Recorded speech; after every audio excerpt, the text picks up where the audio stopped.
In 1948, a book was published that sparked the sexual revolution. Unnoticed within it were the details of the sexual abuse of several hundred children.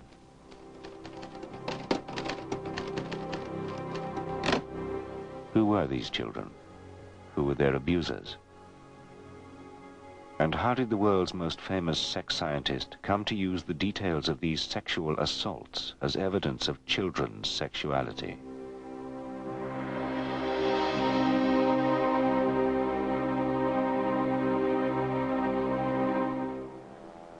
Professor Alfred Kinsey was the father of the sexual revolution. From 1948 to 1956, he traveled the world, advising governments how to modernize antiquated sex laws. From Britain, where he advised the Wolfenden Committee on Homosexuality, to Europe and America, his advice was key to updating sexual attitudes. In 1948, Kinsey published the first scientific study of what people do in bed. Sexual behavior in the human male took the world by storm.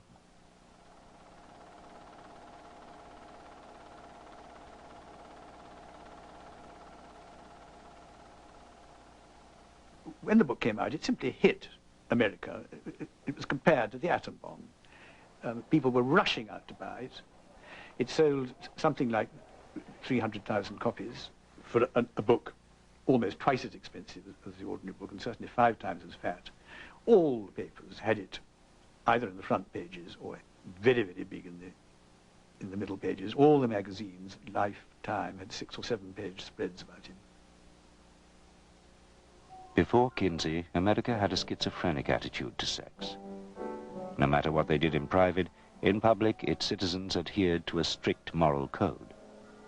The only sex that is sanctioned by society and its legal strictures in the 20s and 30s is sex between people who are married.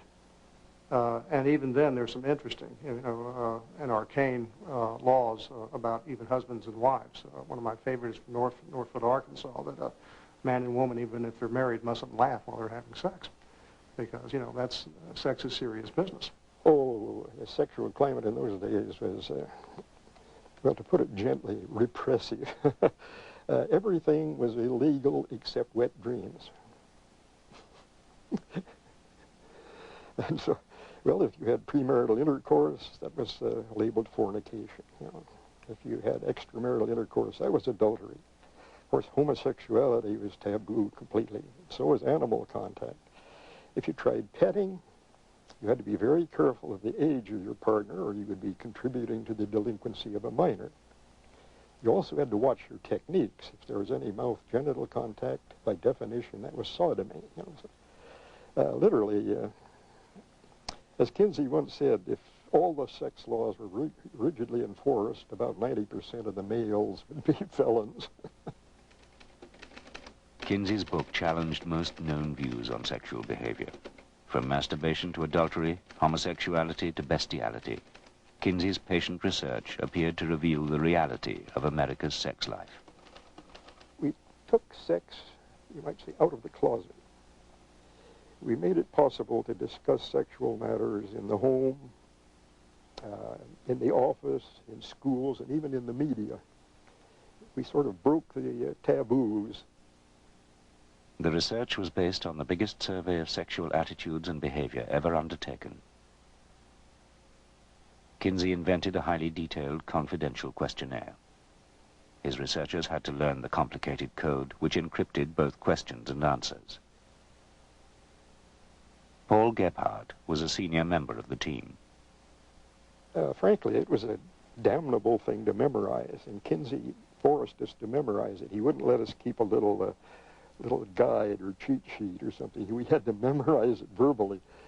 It was a sheet of paper divided up into columns and lines. And each column dealt with one subject. For example, one column dealt with the frequency of intercourse in marriage. Another column dealt with masturbation. Another column dealt with psychological responses to sexual stimuli, etc. Another thing he did was always to assume that people had done everything. It was never, have you had sex with a pig? It was, when was the first time you had sex with a pig? And as one of his interviewees said, if you hadn't had sex with a pig, you were fine, but if you had, he'd got you. He was in the market for everything. His interview system was so flexible that if you happened to surprise him with something, turned out that you were a hair fetishist or something like that, he would stop and go off on that tangent and explore it to the nth degree. But there was a dark side to the research. One chapter in the book dealt with the previously unresearched subject of child sexuality. It's little known that to get this information, Kinsey cultivated relationships with habitual child molesters. These paedophiles would provide him with accounts of their abuse of children and with their own interpretations of children's sexual development. At the beginning of his research, Kinsey saw pedophilia as really beyond the pale. As he collected more and more data, and as he, again, hoped to promote more and more tolerance, he has a hard time maintaining moral boundaries.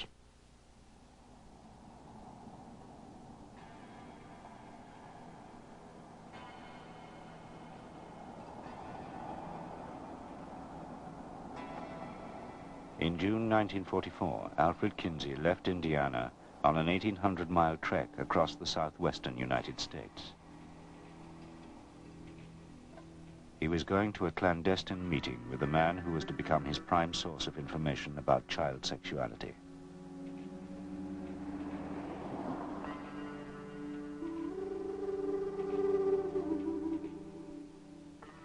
This individual was, I suppose you might say, his interest in sex was his main hobby in life. Anything was a sexual object for him. He was interested in having sex with men, women, and children and animals. And he just was curious to see what would happen.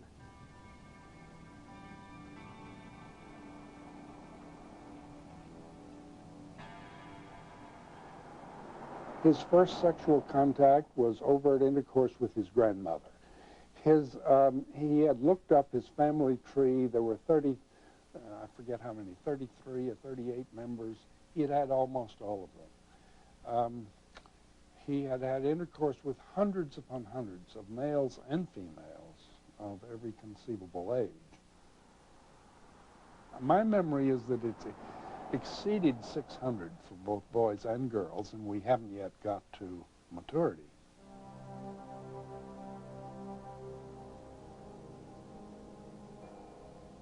The man was a U.S. government land examiner called Rex King. To protect him, Kinsey gave him the code name Mr. Green. His job took him across Arizona and New Mexico, trips he used to prey on children.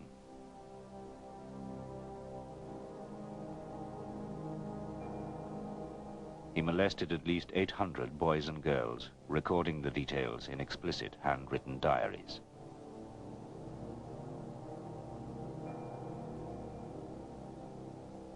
Kinsey was told about Green by his own mentor in sex research, Dr. Robert Dickinson.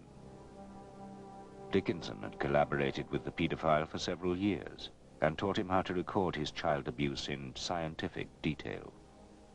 He told him how to measure things and time things, and encouraged him to, he knew he was going to do his ordinary behavior anyway. Dickinson couldn't have stopped him from being a pedophile.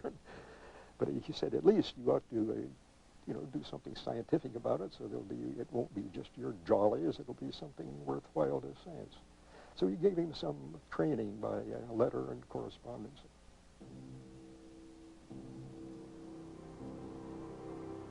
Experimented with baby. Penis 1.7 inches by 3 inches. Stiff immediately. Throbs in 3.5 minutes. Green's diaries were a highly incriminating record of 20 years of sexual abuse. But Kinsey was tantalized by the prospect of so much unique data.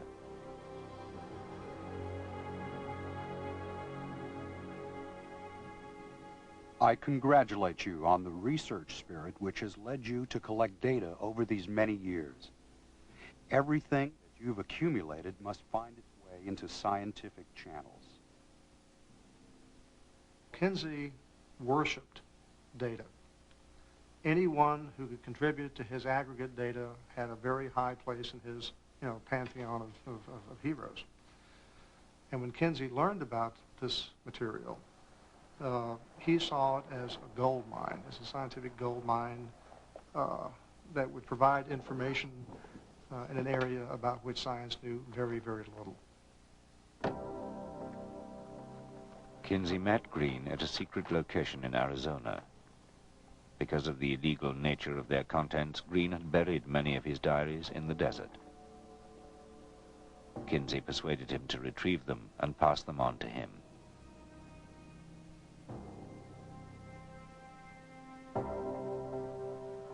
Green had been a predatory child molester for more than 20 years. So why did Kinsey agree to work with him?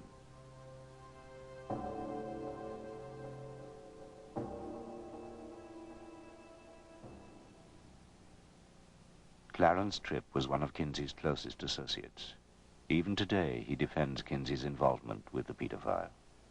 Green was actually extremely conservative in all kinds of ways, and we know that for sure, because he had, you can get into trouble in a flash if you have any kind of, even tickling, any kind of sexual contact whatsoever with the child, because all you need is one whimper out of the child. You don't even need a formal charge to put you in the jailhouse.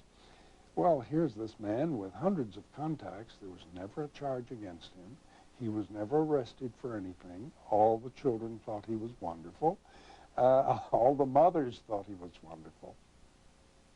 There are two, I suppose, lest you get contradicted, there are two instances in which a young boy or girl, I guess it was, I don't remember, didn't complain. They agreed to the sexual contact, but then they found it very painful and yelled out when it actually took place.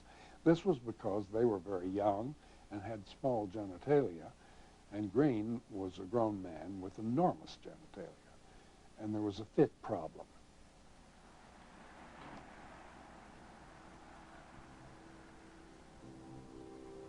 For the next 3 years, Kinsey corresponded regularly with Green. In 1948, he would publish large sections of Green's diaries in his first revolutionary book on human sexuality. But rather than presenting them as the claims of a self-confessed child abuser, Kinsey put them forward as the first ever scientific proof that children were sexual beings from birth.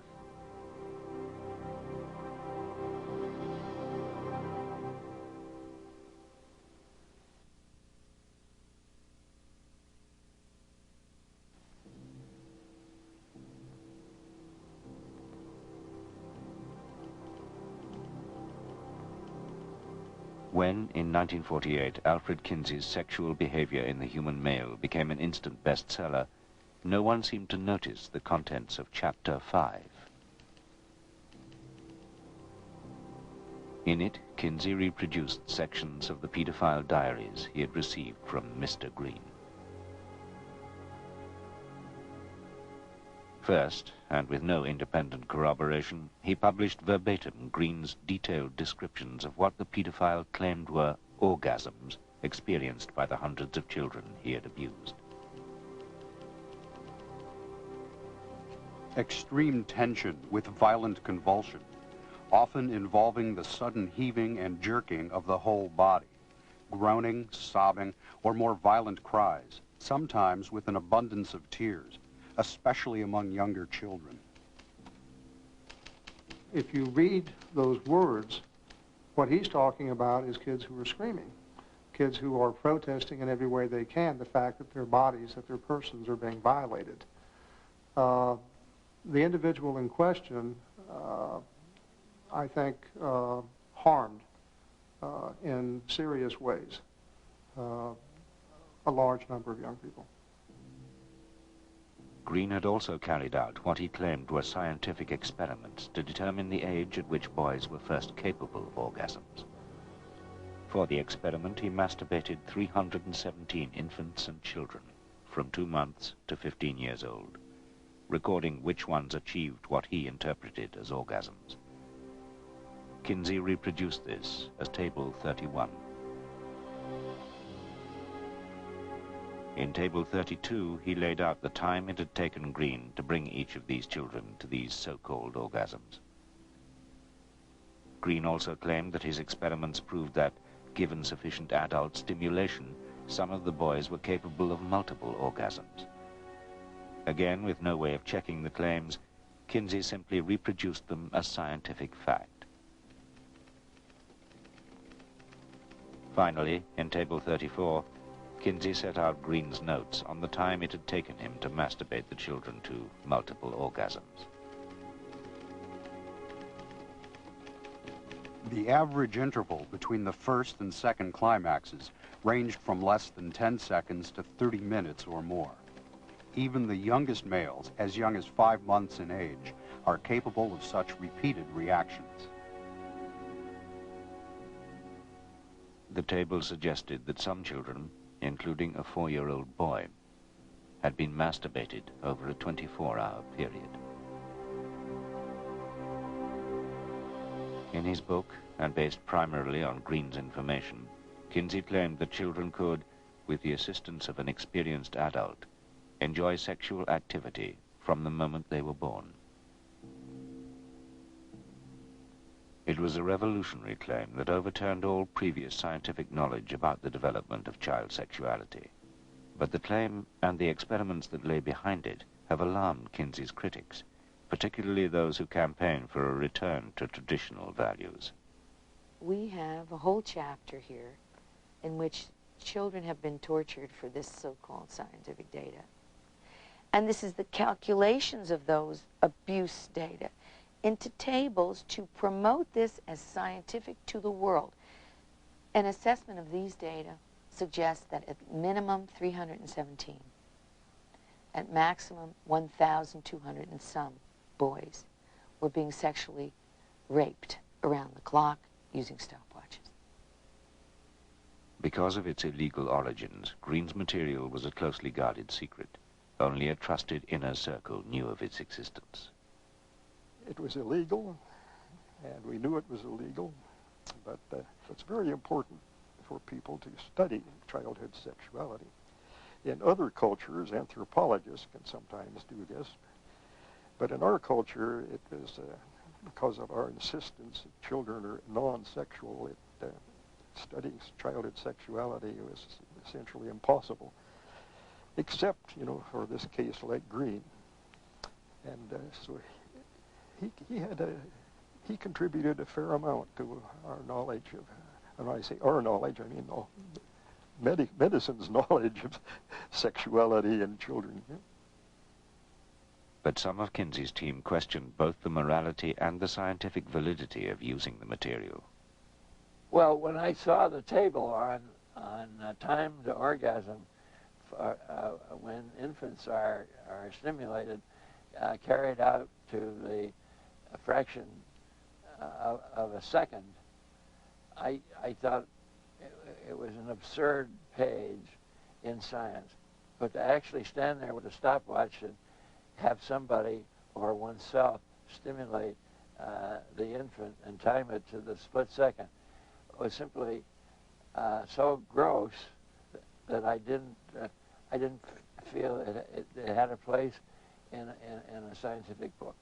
Remember that Noah, who I've never met, was he's a very upstanding kind of man. He was damaged in childhood with all this morality. And then he had this peculiar moralistic wife, I'm understating it, and through all this, it sounded to him like pure sin. Whether or not I had a moral objection to it, and I did, but that was not the point. It was that this was a scientific book. He was proud of its being scientific. And here was some completely unevaluated, potentially important stuff carried out to absurd numbers, fractions of a second. It was irrelevant.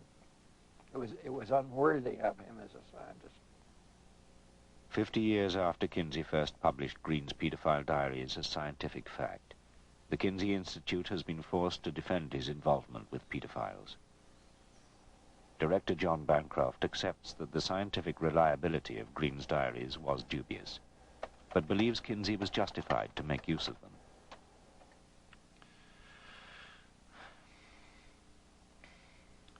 Kinsey made it clear in his writings that he saw his task as finding out as much information about sexual behavior as he could. And he sought information from wherever he could find it. He also made it very clear that he did not see it as his role as a scientist to make moral judgments. I think that Alfred Kinsey used this individual's data and shaped a chapter drawing upon it, really disgraced his discussion and elevated to the realm of scientific information, what should have been dismissed as unreliable, self-serving data provided by a predatory pedophile. How did Alfred Kinsey, a respected scientist and devoted father, become so involved with a man like Green? The answer may lie in a personal war he was fighting, a war against all moral and legal restrictions on sex, a war that had its roots in his own childhood in the slums of Hoboken, New York.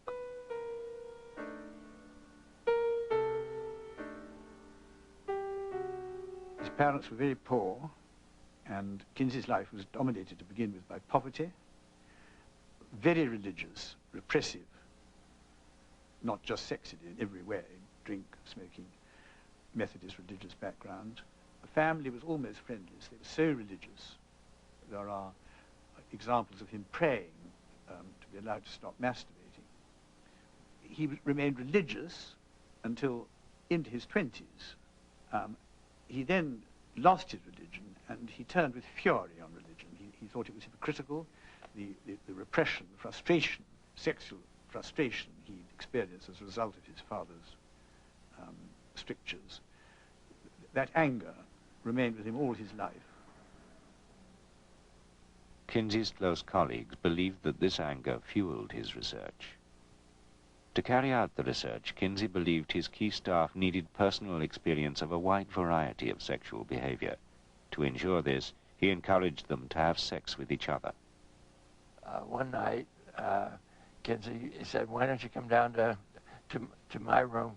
So I went down, and I immediately felt some tension in the air, which was quite different from anything I had experienced with him before. And it suddenly occurred to me that Kinsey was preparing to offer me the opportunity to have some homosexual experience. And I said, "I don't think I want to participate in this, and please excuse me," and I walked out the door. But Kinsey's interest was not solely scientific. He had discovered that he was increasingly sexually attracted to men and had begun to live a double life. In public, he appeared to be a happily married, respectable academic. In private, he sought out homosexual encounters. But these were illegal, and he was forced to keep them secret. On the one hand, he had a wife, he had children, he had a career as a respected college professor. On the other hand, he had sexual needs and desires that could not be met within the confines of middle-class morality. That made him, of necessity, cultivate two kind of parallel existences. The one the world saw, the one that was private, sovereign, and known only to himself. So when he builds a staff in which there is some wife swapping, when he builds a staff in which there are some gay contacts, he's doing it, I think, out of needs that are both professional and private. To satisfy these twin motives, Kinsey secretly commissioned a series of explicit sex films involving his staff and outside volunteers. Clarence Tripp was his first photographer and became one of his closest confidants. I was a photographer from 20th Century Fox, and he said, "Oh, among other things, do make me some movies. I need 2,000 orgasms." Of course, we never got to 2,000, but we got to hundreds. The types of behavior filmed kind of run the gamut. There was a lot of just heterosexual copulation. there was masturbation. There was also more than a little masochism filmed at the Institute. Kinsey, I think, wanted to use these films to, to study and to learn and to observe. That motivation was certainly there. I think also Kinsey has a personal interest in seeing the filming take place. For him, it's both satisfying emotionally, and it's also important scientifically that the filming take place. But Kinsey had begun to realize this type of sex research would take a heavy toll on both him and his staff. When Kinsey first hired me to do pictures, he said, I want to warn you of something. As soon as we get you to photographing sex every day and paying attention to sex, right, left, and center, pretty soon nothing will turn you on. Nothing in the area, nothing visual will turn you on, because you'll lose all those sensitivities. As he immersed himself ever deeper in human sexuality, the effects on Kinsey were becoming difficult to hide. Torn between the demands of his public image and his private sexual needs, his behavior became increasingly self-destructive. A strong association developed in him that in order to have sexual pleasure, he also had to pay for it in pain. Kinsey, on one occasion, circumcised himself with a pocket knife without anesthesia or anything else. That, to me, is an act of a desperate man. It's an act of a person whose private boundaries are starting to erode.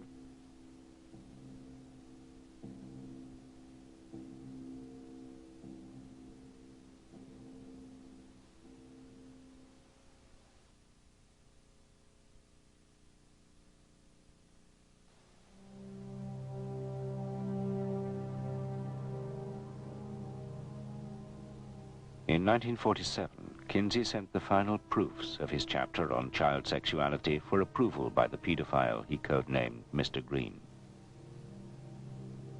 Much of it came from Green's child abuse diaries, which has called into question its value. The fact that it's only one person in itself weakens its scientific value, but doesn't remove it. We've known of a few people of this kind who have kept detailed recordings of their sexual exploits over a long period of time.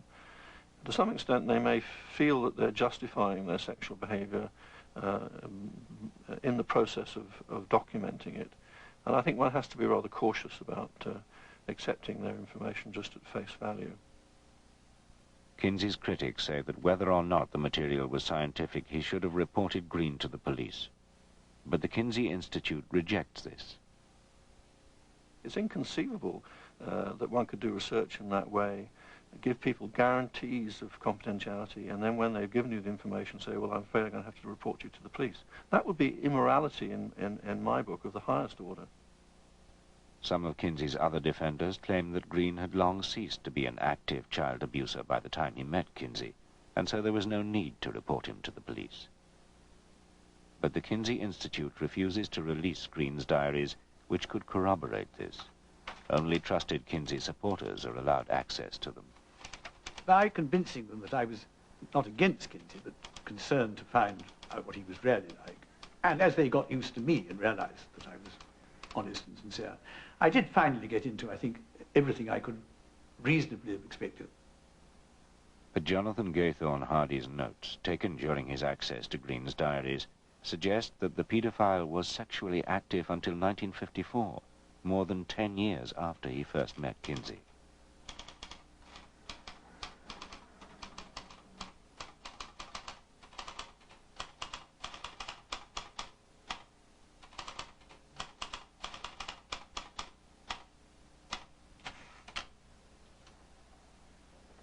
What does the highlighted piece mean?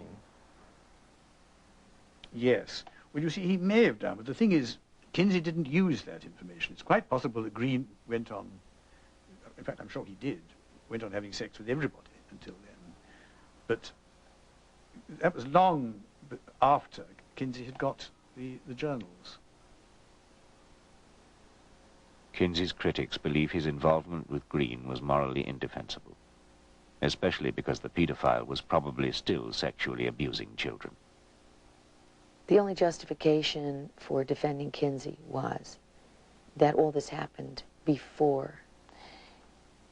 If Green was sexually abusing children to 1954, Kinsey's last book came out in 1953.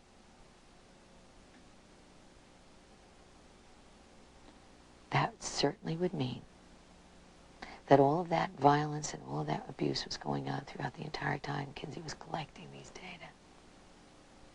Wouldn't it? Green was not the only pedophile providing information to Kinsey. We got them in prisons, a lot of them, because we had the prison records of these people. So we'd say, give us a list of everybody in San Quentin who's sent up on pedophilia charge, and we'd go after them. So we got a lot that way. Then there was also a pedophile organization in this country. They cooperated with us, and some of them who were not, of course, not incarcerated, they came and gave us information.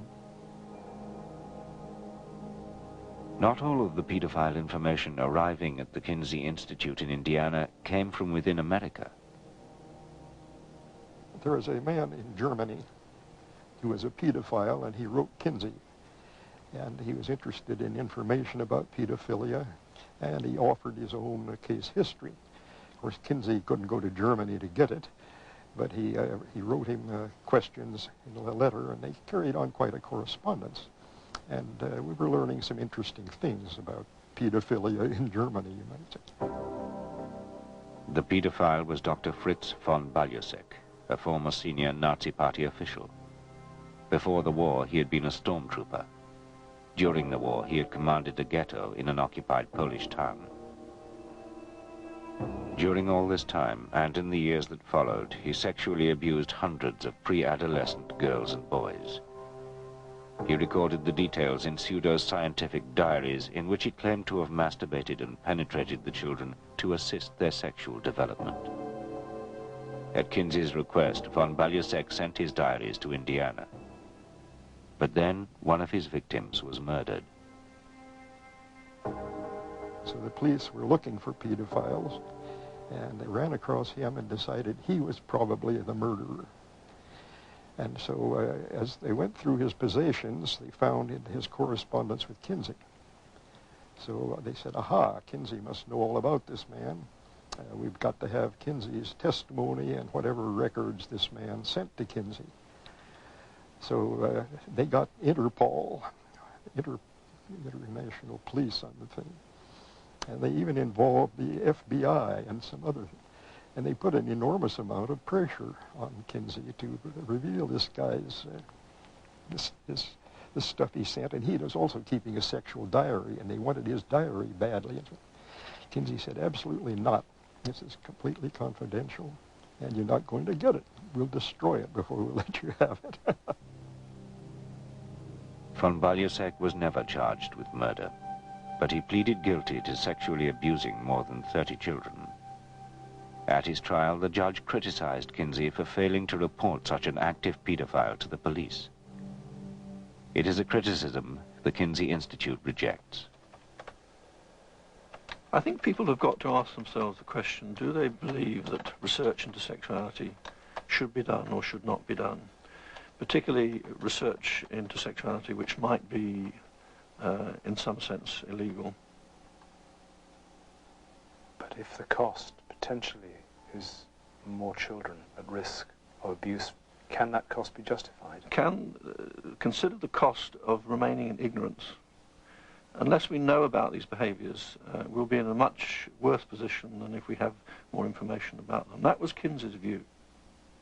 John Bancroft is adamant that Kinsey never did more than accept reports from paedophiles on their sexual activity.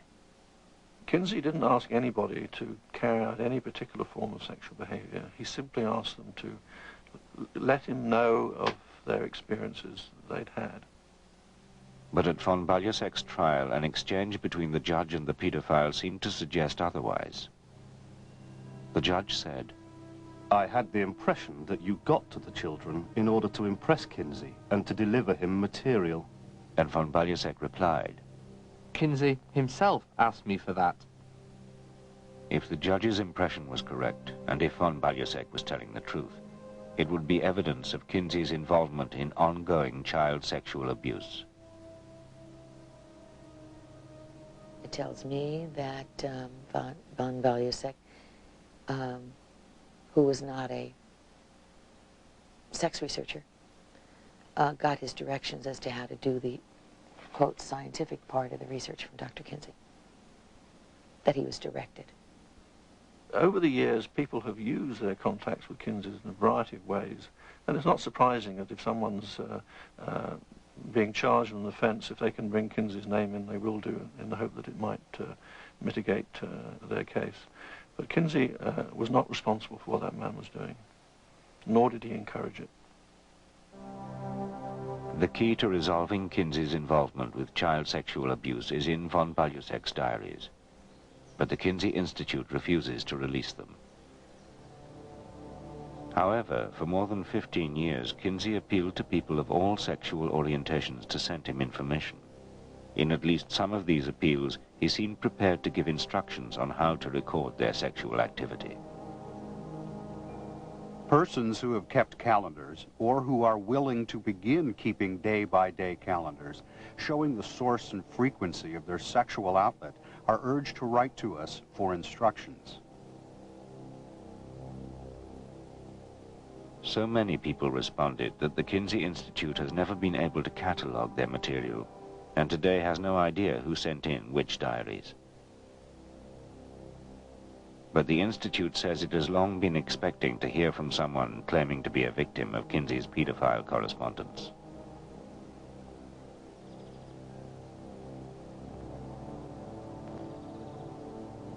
Esther White is the first person publicly to make this claim. Esther's family had a long-standing connection with Kinsey. Her grandfather attended Indiana University with him. But Esther came from an incestuous family. She claims she was abused first by her grandfather and later by her father. The abuse started with my father, I think, as a very young child, probably about age 7. My father started a loving, concerned, petting kind of an affection. And when the opportunity came along, he took the opportunity to turn that from affection into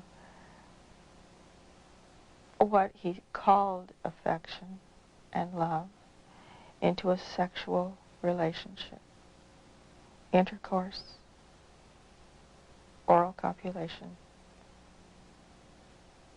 ugly things that I don't like to talk about. Based on what her father told her, Esther believes he was one of the pedophiles who provided information to Kinsey. My father actually did mail in some questionnaires, I believe, to the Kinsey Institute about the sexual abuse that he was doing on me. At the very peak of when all the abuse was going on, there was a paper in a brown envelope, and it was kind of halfway out of the envelope. It was a summer afternoon, and I don't know why I remember there was a warm breeze blowing through the bedroom window. The envelope had blown a little bit, and I went to put it back on the dresser, and I saw that there were questions there. And it was a whole series of questions with little boxes in front of them. And I read one of the sentences, and I didn't know one of the words. And so I asked my father, what is O-R-G-A-Z? Oh, he said, that's orgasm. And he continued to explain to me what an orgasm was. And then I realized why he was looking at his watch. because he was telling me to let him know when I felt an orgasm. And when he saw that I had seen this paper, he immediately said he had a deadline to meet and he had to send it away. So he put it in this envelope. I know nothing about this woman or her father or grandfather. I have no idea whether there's any basis of fact in what she's saying at all. Would it be possible for the Institute to examine its files and determine whether her father did send information to Kinsey? At this point, I can't say. We have a huge amount of information that people have sent to the Institute about their sexual experiences. Somewhere amongst that, there may be something relevant to this woman. But that material is uncatalogued, unordered, and I really have no idea how difficult it will be to check that out. Can you understand, though, why she would feel disturbed by the knowledge that that material may be residing here in the Institute? If the description is accurate, then I can see she could have some concern, yes.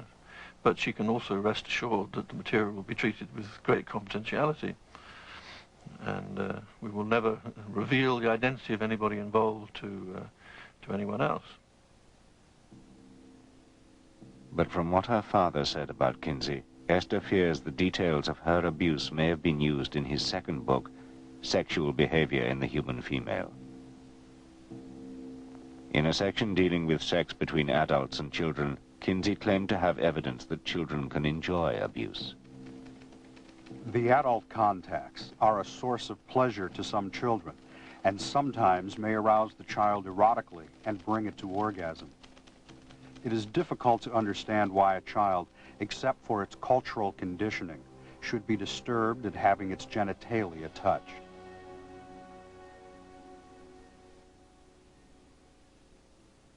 But for Esther, some memories are so painful they stand out even 50 years later.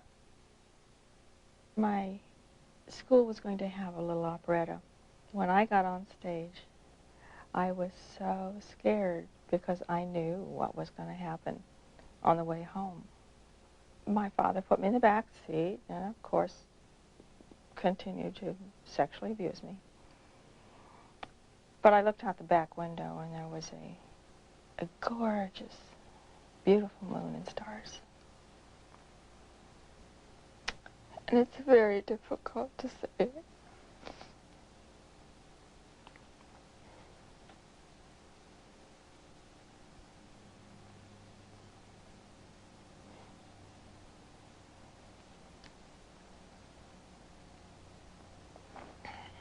I'm sorry.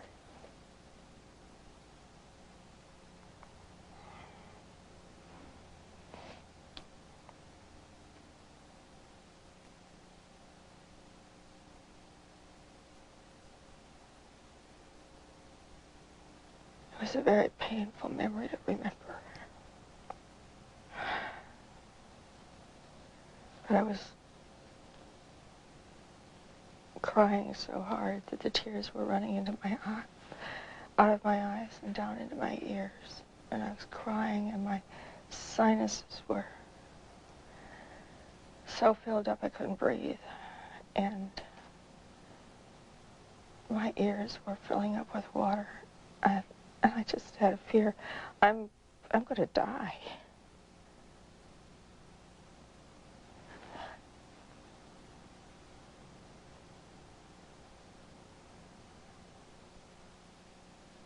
Surely the way to get information on children's sexuality is not by asking men who have a vested interest in saying children are sexual and they enjoy being sexual.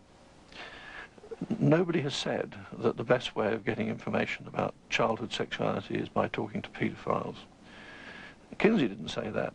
He simply reported some information of that kind because he thought it was worthy of consideration. Based on Kinsey's writings, he approved fully and wholly of adult-child sexual interactions, what he called play or interactions. Not only that, he recommended that adults could effectively aid children in better sexual lives by giving them quote-unquote orgasms at a very early age. Without help from more experienced persons, many pre-adolescents take a good many years to discover masturbatory techniques that are sexually effective. It is probable that half or more of the boys in an uninhibited society could reach climax by the time they were 3 or 4 years of age. In his final years, Kinsey would testify before legislatures and courts that pedophilia was a less dangerous problem than public intolerance of it. Kinsey said some of the most brilliant things imaginable about that. Pedophilia is an almost non-existent kind of crime, and the thing that he hated most about it is that people use words like child molestation. What is that? Nobody knows. Abuse of children? Are they talking about bollocks them against the ear or hitting them with a stovepipe? Are they talking about tickling them a little?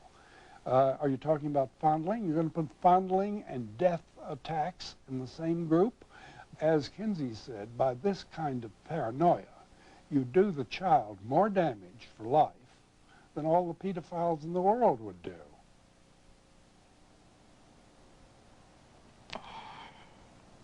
Pedophiles are very sad people. I think the fact that they're even taking the information from a pedophile perpetuates the abuse. It glorifies it to that pedophile. Esther White wants an independent inquiry into Kinsey's involvement with pedophiles, and an investigation of the child abuse diaries still locked inside the Institute. Those archives need to be opened up so people can understand that if they feel they were connected with the Kinsey Institute, that they can go back and know for sure.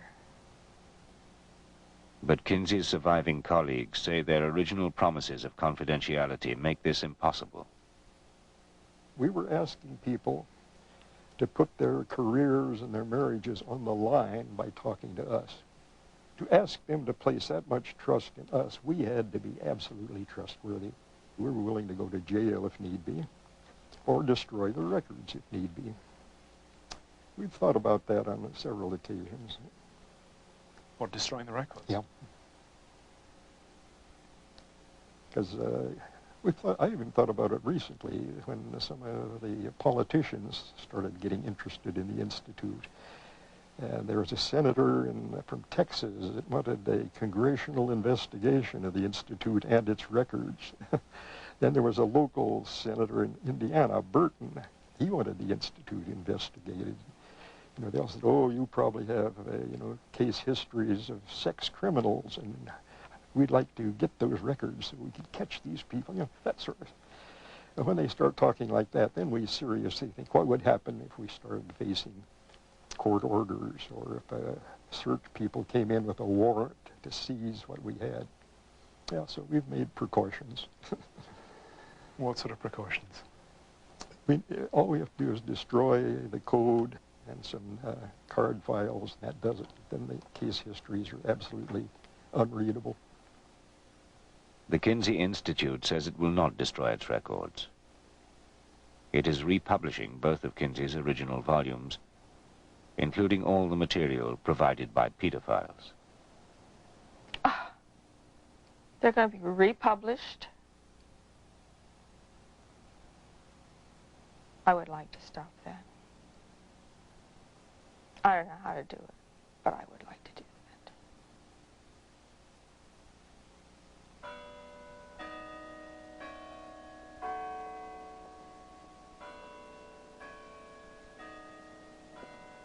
They used me, and they used those children. And that's a terrible way to feel that you've been used for a lie.